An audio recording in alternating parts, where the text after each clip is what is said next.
Okay, so who will you be voting for in 2024, Daryl?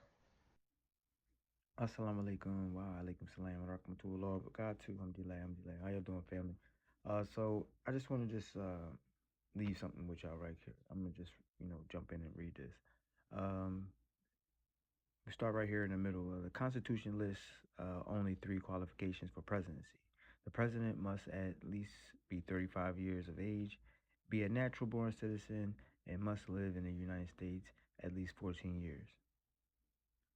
Although millions of Americans vote in the presidential election every 4 years, the president is not, in fact, directly elected by the people. Instead, on the first Tuesday after the first Monday in November of every fourth year, the people elect members of the Electoral College, appointed, apportioned by population of the 50 states, one for each member of their congressional delegation, with the District of Columbia receiving 3 votes. These electors then cast the votes for the president.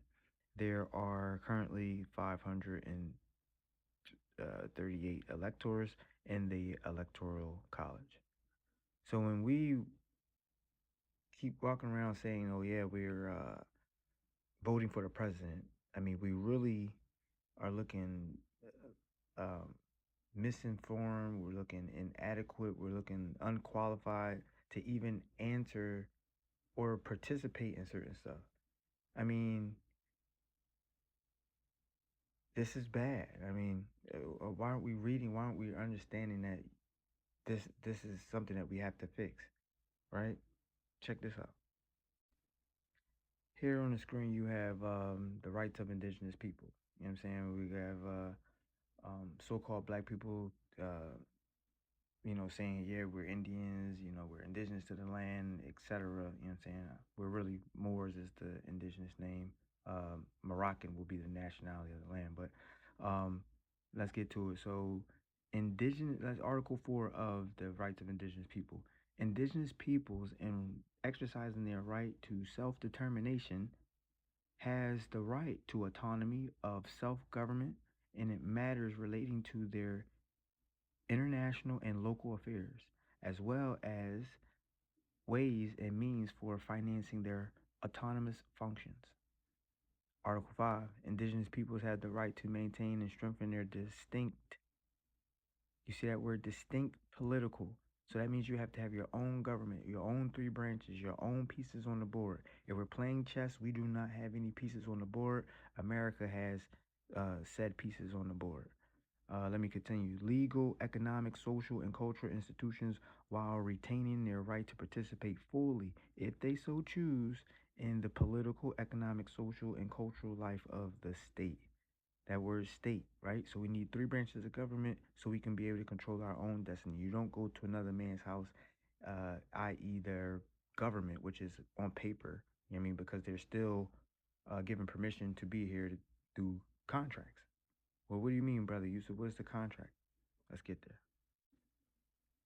there. This is the Treaty of Peace and Friendship, the longest lasting treaty existing. So most people say, oh, well, I'm American. Well, the Moroccans are the ones who recognized the Americans to be said Americans in 1776. So Moroccan and American, and understand a contract has 2 parties. Parties must be known.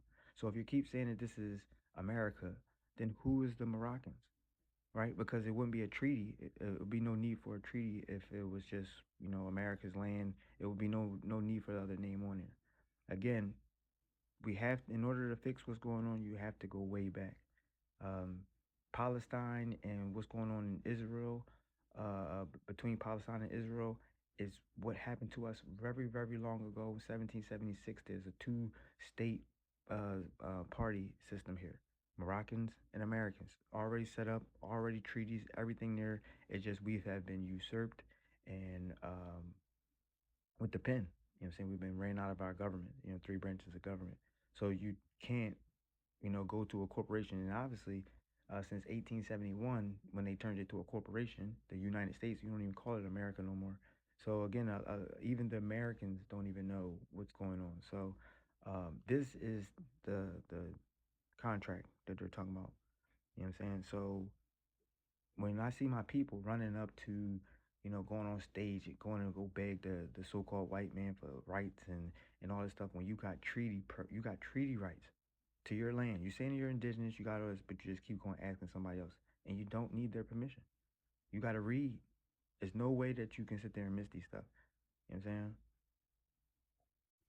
And just so you hear from the bird's mouth itself, this is the Constitution of the United States. As you go to paragraph 2, this Constitution and the laws of the United States which shall be made in pursuance thereof, and all treaties made. So treaties is that treaty that I referred to, along with 3 other very powerful treaties as well. Um, Treaty of Peace and Friendship, 1787. Treaty of Peace and Friendship, 1836. Treaty of Madrid, 1880. And the Act of Algiers of 1906. Those are the 4 most powerful Moroccan treaties out there.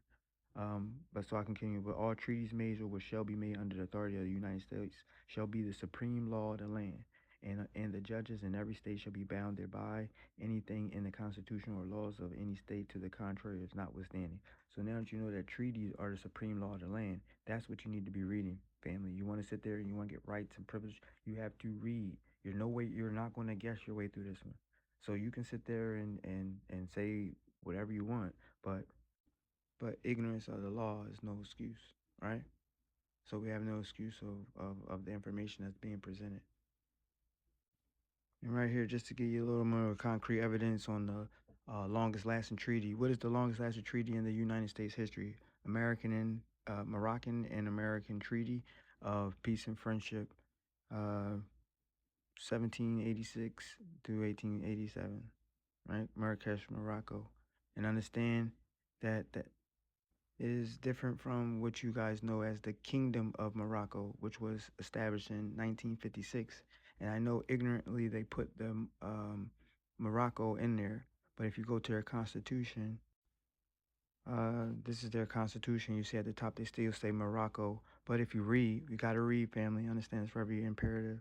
With fidelity to its irreversible choice to construct a democratic state of law, the Kingdom of Morocco resolutely pursues the process of consolidation and reinforcement of the institution of a modern state. Right? So that's the modern place. That was established in 1956. So the Kingdom of Morocco, which y'all know today, that's new. And just so we clear here, a corporation cannot be government over humans. A corporation is dead, right? Just like the word black. Black is a status in laws. Not people aren't black. People aren't colors. So white people aren't white and black people aren't black. You know what I'm saying? Those are statuses.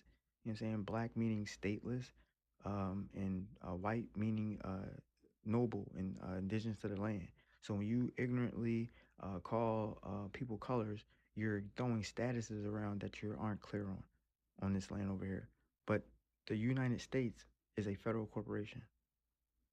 That's from their definition. So you need a government. So you guys are voting for president. Presidents are private, right?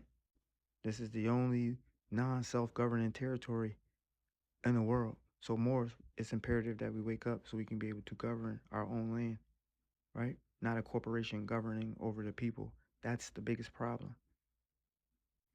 And again, here's some more proof for you guys. What is the longest lasting treaty in America? U.S. and Morocco relations. Morocco formally recognized the United States by signing the Treaty of Peace and Friendship in 1786. Wake up, Moors. It's time to get your home, your land back, i.e. through paper, through government. The land isn't something you can take and put in your pocket. It's something that is need to be controlled. He gave us the dominion over the heavens and the earth. So it's time to rise back. And just so you know, America is only 248 years old.